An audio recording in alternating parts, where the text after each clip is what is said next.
Quenton Koch, tribute speech. Many people suffer from illnesses that they are born with. However, none of them were able to influence and inspire so many people like this person. When she was only 19 months old, she suffered from a severe sickness which left her deaf and blind.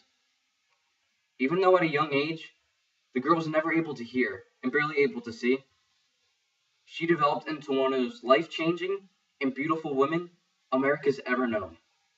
Her name was Helen Keller. Helen Keller was born June 27, 1880 in Tusculum, Alabama.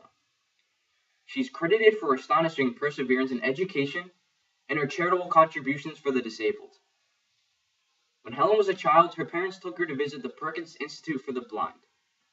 Here she would meet a woman named Anne Sullivan, who was determined to teach Helen how to communicate. In the beginning of her sessions, Keller became frustrated by her inability to understand the hand signals that Sullivan were teaching her.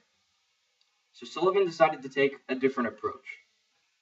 She started by pouring water onto Keller's hand and writing out the words over and over again. After this, Helen fell on her knees and she grabbed the ground. She frantically ran around the yard feeling different objects, with Sullivan at her side explaining it all. She ran to her parents and she hugged them. She finally understood who they were, and she wanted to learn everything. As Helen grew older, she made rapid progress. In 1904, Helen studied at Radcliffe College and was able to graduate with a bachelor's degree of arts. During her time there, she was able to learn how to speak and practice lip reading. Keller became a talented writer and speaker, and in 1903, she published her first autobiography titled The Story of My Life. An inspiring line from her book: "Although the world is full of suffering, it is also full of those overcoming of it."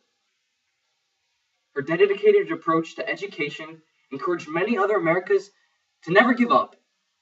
And after becoming a world-famous speaker and writer, Helen devoted most of her time towards political activities and raising funds and awareness for blind charities.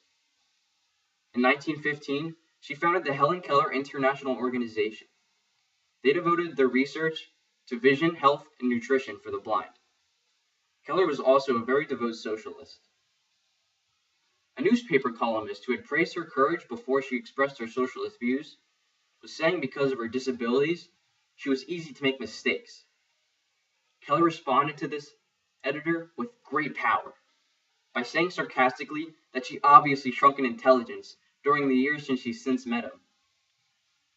During her political years, she also devoted a lot of her time towards charity. She was determined to raise enough money to improve the living conditions for the blind and those poorly educated living in asylums.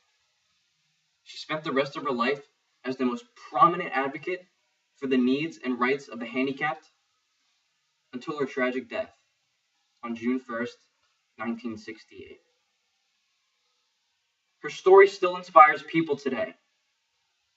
She saw things that many sighted people missed, and she heard things that people who could hear don't. In 1999, Diane Shore wrote an article on Helen Keller. Shore was a child also a lot like Helen Keller. When she was young, she lost her sight due to medical causes. She, like most disabled citizens, acknowledged that it could be easy to give up on their dreams and just not try to pursue them.